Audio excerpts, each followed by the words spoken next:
All right, Dyson boys are back for another one. What's today? Tuesday? Yeah. Yep, Tuesday, 25th. December 25th. We're September. officially in fall. September 25th. Yeah, what did I say? December? Yeah. Yeah, September. Okay, I'm looking for Christmas, I guess. All right, September 25th. September, November, December, they all sound the same, right? But September 25th.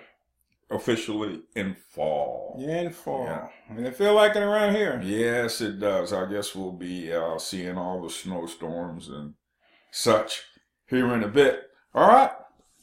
This is Jay Dyson. Bobby. That's my baby brother.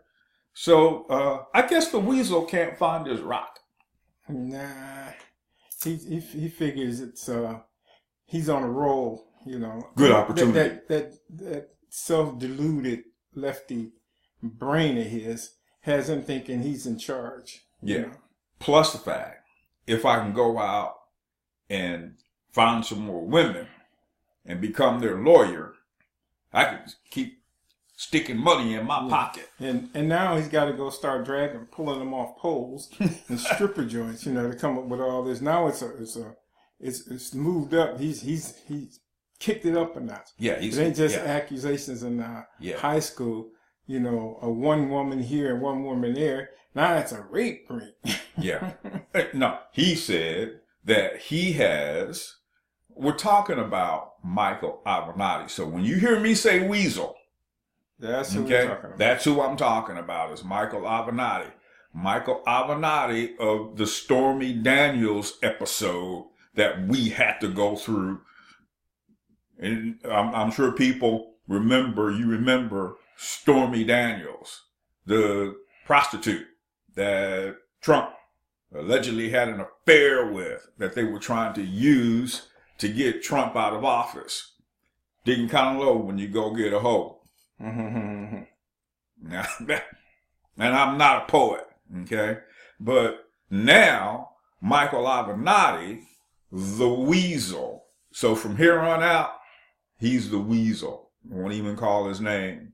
The Weasel has gone and says, I found credible evidence or have credible evidence that Brett Kavanaugh and his boy, Mark Judge, were running a gang rape ring. Now, let me ask you a question. Out of all the investigations that the FBI did over the years on Brett Kavanaugh, speaking to folks, because when they do a background check, they do a background check. Yeah, they climb on over you. Yeah. And they talk to everybody who was from your doctor when you were in the nursery when you were born all the way up to the present time.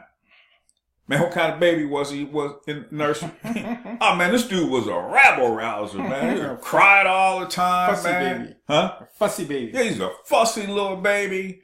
You know, they do a background check thoroughly. Okay? They did one on me when I was in the military. But so out of all of those background checks, talking to all the people from his life, not one person that the FBI could turn up says, hey, man, you know, they ran him and his boy, Mark Judge, ran a gang rape ring. It wasn't even I hear tell it. You know. Yeah. It wasn't somebody say, well, I hear tell it. And, you know, like they say in Dixie, I hear tell it.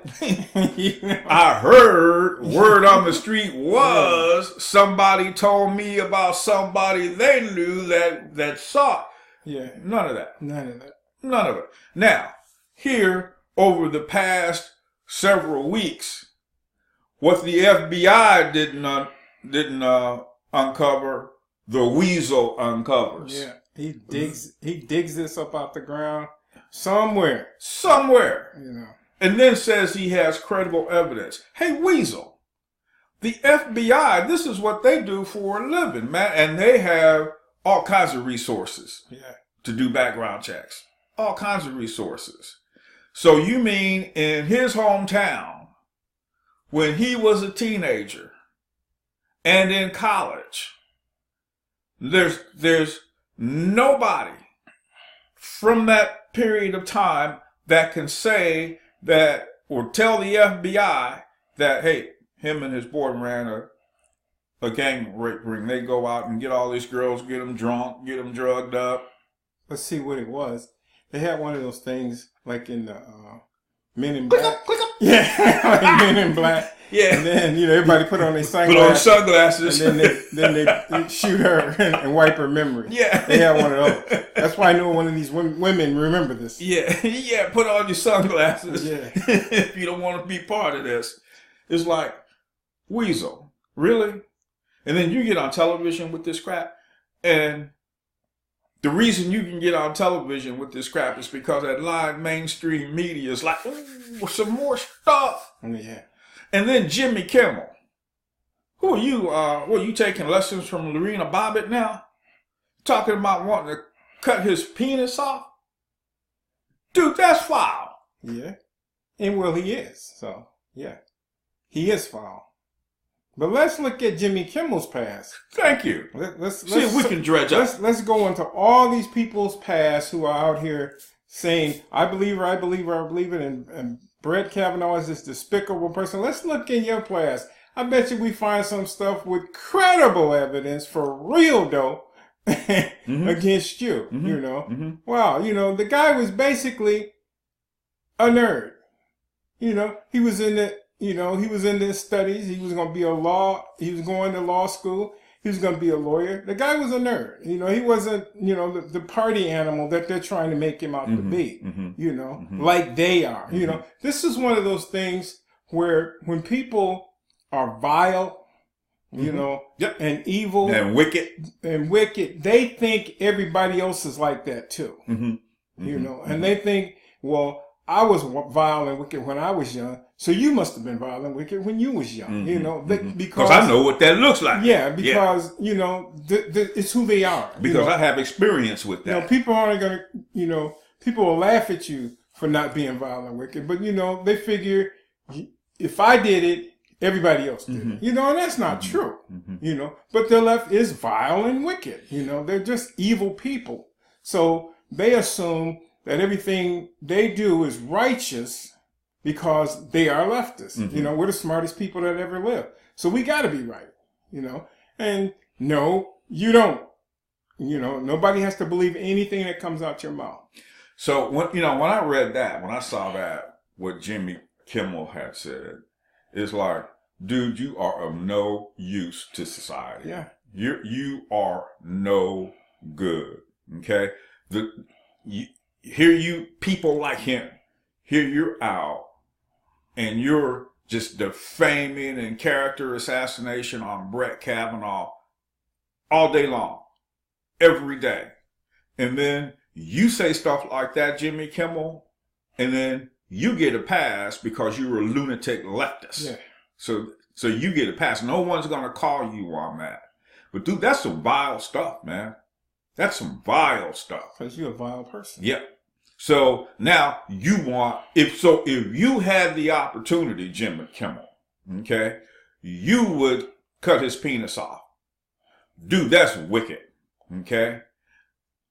I hope and pray, Jimmy, that you don't get into a situation where your stuff gets cut off, like in an accident or something. Okay. And that's the only thing that happens to you. Because what you wish on other folks, man, can come back on you or somebody that you love. Okay?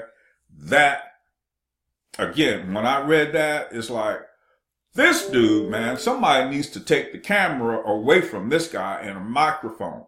Because he says vile and wicked stuff like that all the time. And what encourages him to do that? Because he has a bunch of boneheads sitting in his audience. Yeah! Yeah! Vile individuals themselves, And see, this is why they don't have a problem with the yearbook stuff. Because that's who you are. That's who you were in college and high school. So to them, that everybody does. Everybody is. Everybody's like this. Yeah, everybody. So they don't have a problem with that. That's not a problem thing. But did you hear old Maisie from Hawaii says, well, we need to have an investigation into Keith Ellison, trying to, throw that off the playing field. I said, okay, well, we're going to eventually look into that because everybody's saying, you're being hypocrites. Yep. No, you should have looked into it before. A long time ago. If you care. If you really gave a crap about the crap you on about now against Kavanaugh, if you really cared about that stuff, Keith Ellison would be at home. So again, you want us to believe, and now you got kids out there holding up signs. We believe, yeah, and then we believe the survivors. Survivors of what?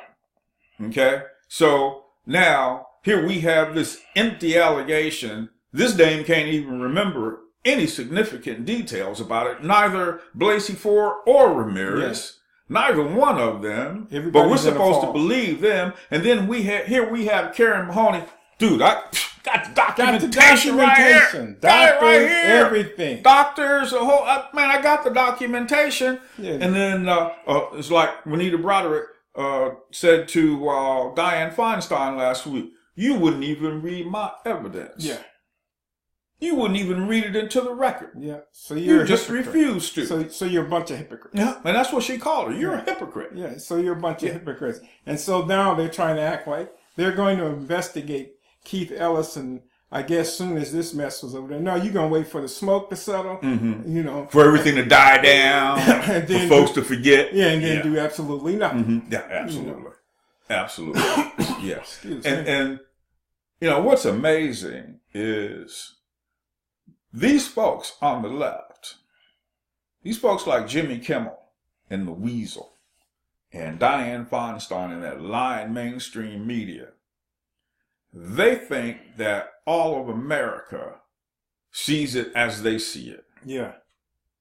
And, man, I get on Twitter and, YouTube and watching videos, and people are leaving comments that goes counter to what that lying mainstream media says. And what stuff like Jimmy Kimmel, James Woods, he's a big Twitter guy. Yeah. They've shut him down. Yeah. Because, hey, we can't have what he's saying on Twitter. Yeah. Okay, why? Because he's a conservative. So we'll just close his account down. So you folks on the left, you do stuff like this. Again, you have no problem with destroying anyone. See, they have no problem with destroying Brett Kavanaugh, him and his family. Anyone else. And they'll come out with the biggest lies, like the Weasel. Again, Weasel. So now you want to kick in, see how much you can destroy this man. Yeah. So now you want to kick in. So you couldn't get Trump with Stormy Daniels, huh, Weasel? So what did that do? That sort of grated on you a little bit, huh? So now you see an opportunity where you can go after not Trump directly, but Brett Kavanaugh because Trump's nominated him. It's like you're chasing ambulances, man. Yeah. We got to stop the Trump agenda.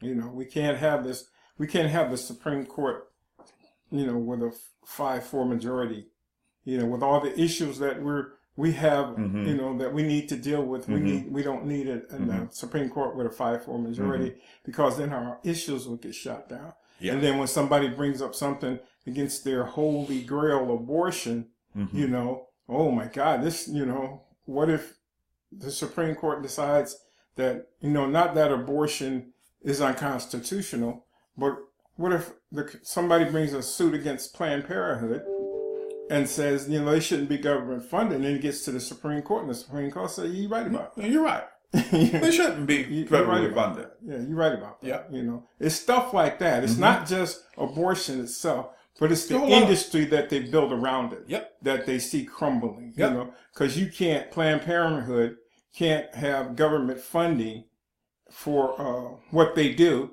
and it gets knocked down, and they try to state brings a lawsuit and says, no, we're not going to fund Planned Parenthood.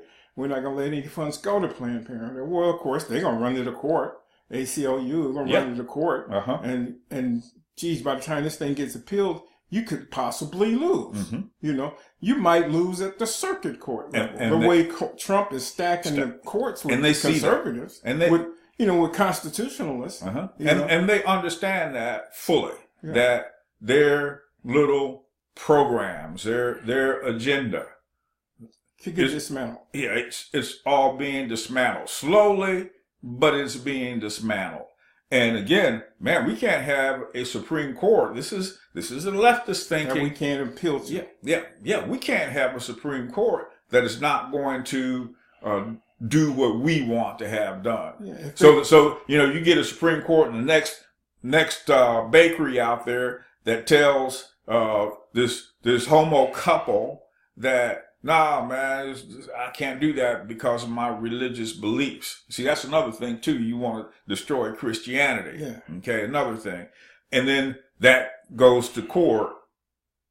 And then the court comes out in favor of the bakery. Yeah, you can't have that. Yeah, so then you appeal.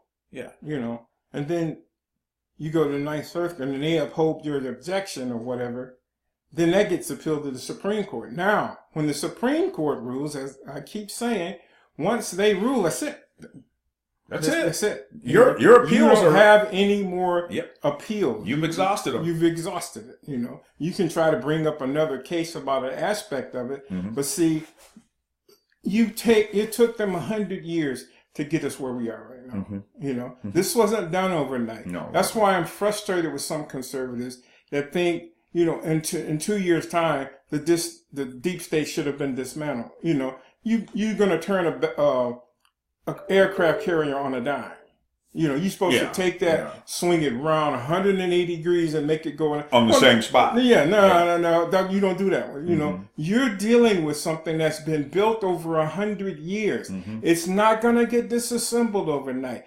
Frustrating or whatever, it's not going to happen overnight. Trump is fighting hard. His generals are fighting hard. They've taken these people's ability. Their eyes in their ears. Eyes in their ears. They've taken that away from them. These people are scrambling, trying to come up with stuff. That's why they're coming up with this nonsense. They don't have the deep state connections that they used to have. So they're pretty much, Obama's out here campaigning for the Democrats.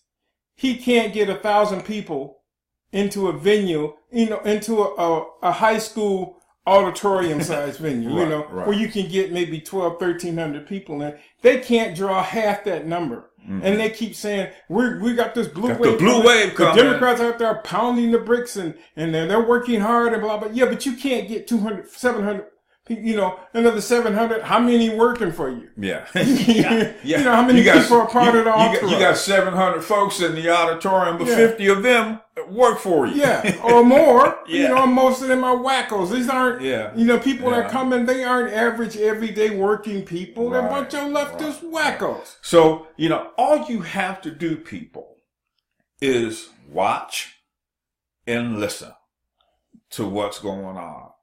I know some of you that are on the left are questioning, what am I doing here? Yeah. Especially when you see how vicious and nasty they are. And just look at Brett Kavanaugh. That's but one example of how vicious and how nasty they are and how they don't care about. They really don't care about folks. As long as they can get what they want and retain their power. And see, their power, they don't have any right now. Yeah. Because they don't have either house of Congress. And that just bugs the heck out of them. They've lost Congress. They lost this presidency. They're losing the Supreme Court. They're losing the circuit courts. They've lost the State Department. They've lost the DOJ. They've lost the FBI. Getting ready to lose the CIA because the CIA is vastly neutered. They don't have eyes and ears anymore. So all their stuff that they have built over a century, Trump is dismantling. Yes, it's taking time. No, it's not going to happen overnight. Yeah, you want to see everybody that walking in, perk walk. Well, get over that, and realize that this is not, again, Trump's election was Concord Bridge, not Yorktown. You know, the fight isn't over. We're still in this thing. We're still in the battles. The United States, the Union lost more battles than it won. Mm-hmm. It did. You know, I mean, the Southern, especially Robert E. Lee, he was kicking their butt. Yeah, he was. He was tearing their tail wearing up them out, man. You know, with 30,000 troops when they had 50,000. Yeah. And he was wearing them out. Mm-hmm. You know, but finally they got a general, and Ulysses S. Grant, who knew how to beat him. Well, him and William Tecumseh Sherman. They knew how to beat him. Yeah. You know, you just keep pounding on them because they can't replace their resources like you can. And I was just ready to say, the resources thing. Yeah. They ran out of resources, and their resources were limited At that. compared to the resources that the North had at that time, and how brilliantly and astutely that Lincoln used the telegraph and the railroad system back then. Man, if you go and study that, it's like, wow, this dude was a tactician. Yeah, you send out regular scouts, you know, your cavalry out the scout, and then, okay, they got an army over here in this location. Well, you know, that night they load them all on a train and send them 100 miles away, and they're like, well, where did the guys go? I don't know. Well, they over here now. Yeah. You know, and how can you deal with that? The first rapid deployment forces that we've seen was in the Civil War. And the Union had a standard railroad gauge. The South, they had, you know, you could go so far on this railroad, then you had to switch to a different gauge railroad, you know, and stuff like that. They weren't really ready for a war because it's basically like the left is today, you know, they're fighting with passion, you know, they're trying to use their emotions to fight a battle, you know, when Trump is just he's just slow walking them down. Well, he's doing like Lincoln did the South. Yeah. Hey, I'll take the technology of the day, which was the telegraph back then, and use it to wage war. Twitter. Yeah. Twitter, same thing. You know, okay? you're used to presidents having to go through media, and then where you can chop up his speech and make it say anything you want it to say, and not give all of it and take it out of context. Well, on Twitter, you can't do that. You can't do that. You know, you can't do that on Twitter. And Twitter, you know, they tried to take his countdown. I think it stayed down for like 12 minutes or something. Everybody's hollering and screaming. Like, what is wrong with you people? You know, and so you know, he needs to stop twittering. Yeah, he do, because you can't control the narrative. Yep. You know, because he's outside of the box. Yeah. See, back in the Civil War, they didn't have a telegraph system like they did in the North and the South, and so they relied on runners. Yeah. You know, to deliver messages to the generals to the front. Whereas Lincoln, they said he spent more time in the telegraph office than he did in the White House. Said he was sleeping. He slept in the telegraph office. When he was waiting on a certain telegram. Yep. He slept there. You know, because he knew how strategic that was to the effort. And it's like Trump, you know, his chief of staff is a general. You know, you look at his cabinet, majority of them are generals. You know, why is that? You know, why do you think that is? You know, why did he get rid of all the politicians? You know, because politicians are pretty much worthless. They're going to mess everything up. They're self-centered. They're going to do what's best for them. They're not up there for you. And so he surrounds himself with military because, you know, they're going to take orders and follow. They're going to follow the guys who used to follow orders. Yeah, used to follow orders. And then they look at, you know, the nonsense that's been going on for 50 years. And they're like, hey, we got to do something about this. Yeah. You know? Yeah. So, you know, they get Trump in, and now they can dismantle this deep state. Trump gets in office. What happens? Politicians who not even hinted that they were going to retire, all of a sudden started retiring. Now I'm not going to run for office no more. Then the shakeup you had over in Saudi Arabia with 13 Saudi princes under house arrest and their assets seized. Next thing you know, terrorism falls apart because they don't have any fun. He defunded Pakistan. He didn't stop sending them money, you know. And so you see now all this stuff is falling apart. You think they're over in Afghanistan fighting a war? No, they busting up the bushes drug running operation over there. That's what the military is doing in Afghanistan. They're not over there fighting Taliban. Oh yeah, that's what the news is going to tell you. But the military is around the world busting up all this deep state nonsense. No, it doesn't get on the news. No, you're not going to hear about it. But no one understands. This is why these people are in panic mode. Yeah. Because they can't do behind the scenes the things they used to do. So now they out front hollering and screaming about everything. Sky is falling. Sky is falling. You said something yesterday. All of this stuff that's going on, Brett Kavanaugh, the mainstream media, I mean, Jimmy Kimmel and his, stupid rant. And through it all, even at the UN, when he's speaking at the UN, dude's just cool, calm, and collected. Yeah. Going on about his business while everybody's heads are exploding. Everyone's heads are exploding out there, especially on the left. And he's just going on about his business. He's sitting at the UN telling them, hey, look, you guys need to start carrying your own weight. And that's what he said when he talked to NATO. Yeah. Same thing. We're not gonna fund you to sit back. Just to sit there. And we're supposed to run your country for you. No, them days are gone. Yeah. We're not doing that anymore. Yeah. All this global initiative crap. Yeah. Well, you get on my initiative or you on your own. Yeah. Basically. And everybody in there is silent. Nobody's saying a word.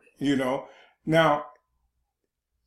Like I love the look on Nikki Haley's face. It's like, go get him, Chief. Yeah. They sit back there like, have at him. Tear him apart. Tear him apart, man. And he's not pulling punches. You need to go watch this. You can pull it up on YouTube, but, just, Trump's UN speech. So Nikki Haley's sitting there like, that's my boy. You hear him? Y'all hear him? It's the same thing I've been telling you guys. No, we're not going to do that anymore. No, we're not going to kowtow to trade agreements that benefit everybody else but except for the United States. No, we're not doing that anymore. Yeah. We're done with that. That's over with. Yeah. Now you either get on the Trump train and queue up and do what you're supposed to do. Not saying you got to be America, but you're going to do for your people what you're supposed to do for your people. Take care of your country. You are going to take care of your people, and you're going to do it with your own money. Yeah, take care of your folks, man. That stuff that happened down in Venezuela. Here, you elites down in Venezuela, you come in and you destroy the country, and you leave your country. Your fellow citizens, man, you leave them holding the bag. And 2 million people have fled the country. Yeah. And when they say 2 million, that means it's about 4 or 5 million. When they count two. Yeah. You double that. Yeah. And that's what he's talking about. Hey, socialism destroyed Venezuela. Yeah. Straight up. All you socialists out there that keep saying, oh, there's a different kind of socialism. Whatever kind of socialism it is. Whatever kind of nuance you want to put on that, socialism destroyed Venezuela. Yeah. One of the richest nations in the world. Socialism is destroying California. And you want to do the same thing to the entire country? The entire world. Well, Trump's saying, no. You get on the Trump train. You do what you're supposed to do in your area of the world, and we're going to do what we're supposed to do. And no international body is going to dictate to the United States, as if it's not a sovereign nation, what it can, what it can't do. Yeah, thank you. That's done. I'm like Nikki Haley. That's my boy. Yeah, because it's about time that someone comes along and takes the United Nations to task. I've said for decades, somebody needs to tell them, get off my soil. Yeah. Get off our soil. You need to take about 10 big D11 bulldozers and push it into the East River and make a parking lot of it. Yep. And go to Europe. Go to the Middle East. Yeah. Just get out of here. Pack your bags and get out of here. I've said that for decades. And before I was coming up here, before we started this, I was thinking about the European Union, how everybody was all happy about the European Union, and how this was the greatest thing since pliers and whatever, screwdrivers and hammers. And sliced bread. Yeah. Just a great thing, Who invented ketchup? Well, he's the same, the European Union is just like that, a modern miracle. Yet now the European Union is falling apart. 20 years ago, the Europeans were saying, well, the Americans have too many freedoms. You know, Americans need to become more like Europe. Now you over there in a mess. No, total mess. You thought that, you know, you're all going to be one big homogenous happy nation, family. You know, but see, you didn't know they was going to dump all these immigrants, these refugees and illegals. Migrants on you. Yeah, you didn't know that. You know, you didn't know they was going to tell you that your culture didn't count anymore. Yeah. You didn't know that. Just because you opened up your borders and let every ingrate in. You know, every last one. And then Britain looked around and said, whoa, wait a minute. Yeah, wait, hold up. Yeah, nah, man. It's like, nah, y'all. You told me I was going to get a bar of gold, and you gave me a bar of lead, like in the old westerns. Fool's gold. You gave me fool's gold. You know, iron pyrite instead of gold. Yeah. So Britain says, "Hey, we're out." And the rest of Europe, and Poland, and Germany. You know, especially in the old Eastern Bloc countries. You know, you see a rally over there, and you got Europeans, Polish, and Germans wearing MAGA hats. You know, I mean, this all on the backside of the planet. They got MAGA hats. Can you see? I was reading something the other day and just going over it real quick. The Ukrainian government's like, please, Trump, put some troops over here because there's 3,000 troops over there right now. Give us more troops. And the reason they're asking for them is Russia's in your butt up. Yeah. They come. They're not knocking on your door yet, but they're coming up the porch. And that's a generational friction over there between the Ukrainians and the Russians. You know, don't call a Russian. Do not call a Ukrainian Russian. You know, unless you're ready to box. Yeah. So now they're trying to cozy. Ukraine's trying to cozy up to Trump because hey, we need to increase. We got 3,000 of you guys over here right now. You know, helping us out. Can you send a little? What did my boy say in the Exodus? Hey, Father, can you help an old altar boy out? So now they want the altar boy to come and help them out, and because they see that, hey, this dude, if you work with him, he'll work with you. Yeah. If you just be straight up. Yeah. Just be straight up. You know, and you know, you look at the economy, you know, I got to hear about it on the mainstream media. They're not going to talk about it. And you look at it, you know, somebody sent me something yesterday. If the border wall is built with $12 billion, that's going to destroy the economy. I'm like, my brother said, did you respond? I said, no, that wasn't even worth responding to. And, you know, when you told me about it, my first thought, $12 billion, if we spend $12 billion on the wall, that's going to collapse the economy. Yeah. And I started thinking, well, heck, there's a whole lot of programs and things out there that we spend $12 billion on. Okay, and I mean, you look at the debt; it's in the $20 trillion or something like that. Trillion last count. And it's like, man, how is 12 billion gonna collapse the economy for the wall? You know, in other words, what you're saying is like you're anti-wall. That's what you're saying. The sky is falling. Yeah, that's what you're saying. You know, just come out and say it, man. I don't want I'm against the wall. I'm against the wall. And people say, well, we want the wall built. Well, the wall is being built. You know. Yeah. You know, they are working on the wall. The wall. Some of the old wall is being torn down. And they're putting up new wall. Mm-hmm. The wall is being built, and it's going to be built again. Not overnight. It's not going to happen. And notice something. And something you. Notice that the mainstream media don't talk about is fewer people are coming to the border. Mm-hmm. Wonder why that is. Mm-hmm. Mm-hmm. You know, it's a lot going on here, people, that we're not going to hear nothing about. You know, all those human trafficking cartels and stuff, they're being taken down. Well, you're not going to hear from the mainstream media because that lying mainstream media because it goes against their agenda. So they're being taken down in Mexico, in South America, in Africa, in the Far East. These things are being taken down. They're being dismantled. No, you're not going to hear anything about it. But people are being indicted and going to jail over human trafficking. And when all that stuff come out, you know, the junk everybody upset about now ain't gonna look like you in Sunday school. I'd love seeing it happen myself because it's overdue. How long have we waited for this? We've waited decades. Yeah, we've waited. You know, and 10 years ago, it didn't look possible. No. It didn't look possible. Because even when you had Republican administrations, yes, you didn't see anyone doing anything. Anything. You didn't Nothing. even get, Yeah. they didn't give you anything. It didn't give you any reason for hope. They were telling you, well, we need to do this. We need to join all these global trade agreements. Giving the country away. Because that's best for America. You're Yeah. going to be better off. Yeah. We're being told under the Obama administration, 2% GDP was the norm. You don't look for that. This is America now. No middle class, just a bunch of poor people in the hole. Here, take all these migrants. We're going to shove them. It's like the NAFTA trade agreement of the 90s. That was supposed to be good for America. Yeah. And it was the reverse of what we were being told. Yeah. It was the total reverse. So, we saw the country being given away. Yeah.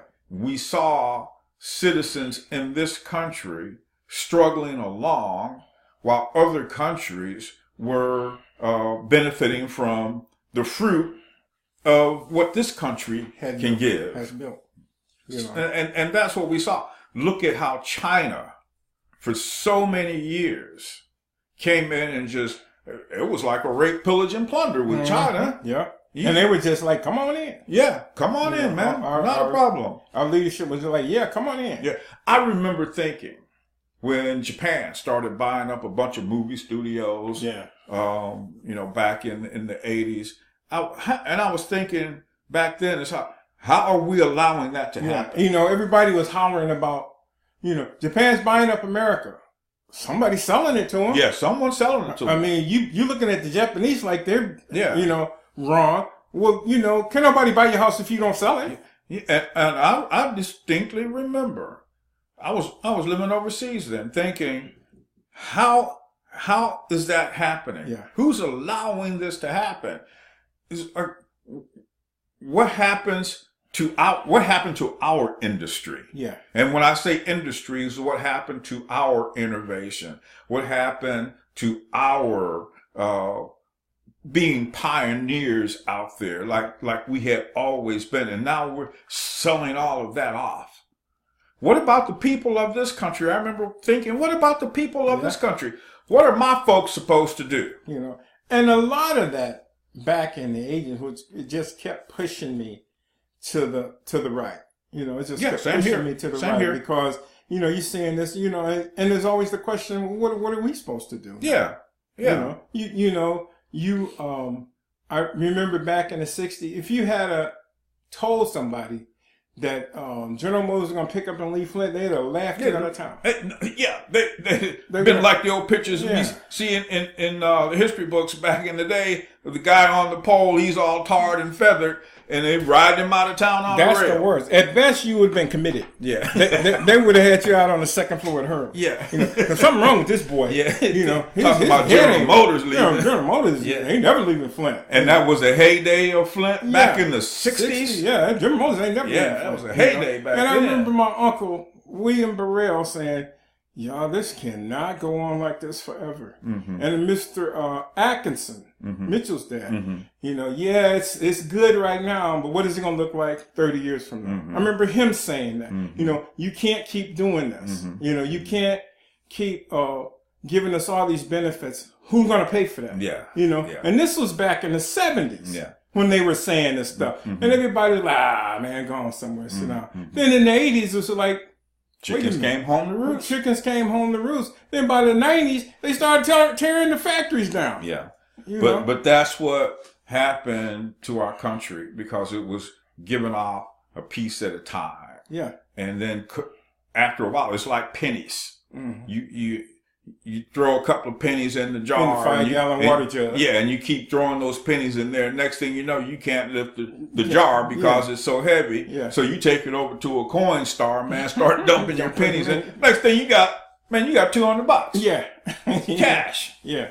Because the pennies added up. Pennies added up. Yeah. Collectively, what happened is selling off pieces at a time. Then what happens? And then, like I said, I believe the biggest piece came from NAFTA.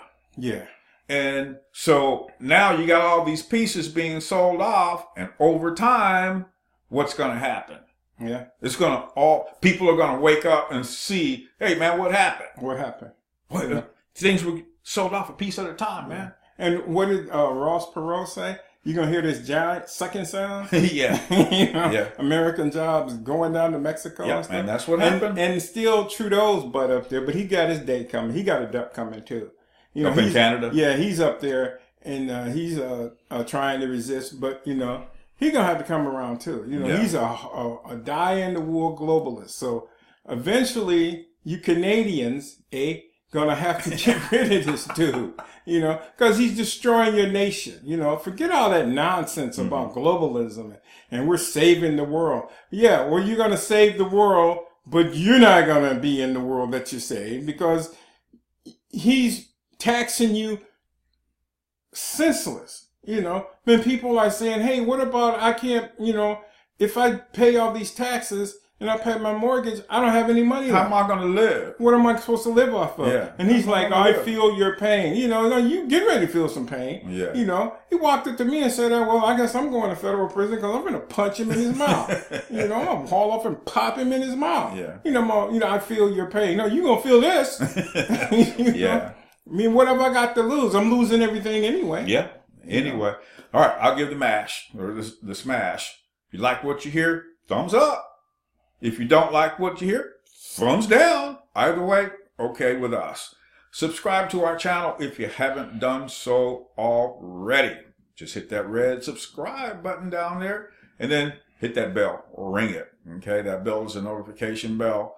So you'll be notified anytime we put up a new video. We do this 5 days out of the week. So this is day number 2 for this week. We'll see you guys back here for day number 3 tomorrow, Wednesday, September 26th, not December 26th. You guys stay encouraged. Yeah, You know, stay encouraged. Stay strong. Don't get in despair. Don't, you know, turn off that lying mainstream media. Even Fox. Yeah. Don't watch that crap. You know, find a news source on the internet that's reliable that'll tell you the truth. Tell you the truth.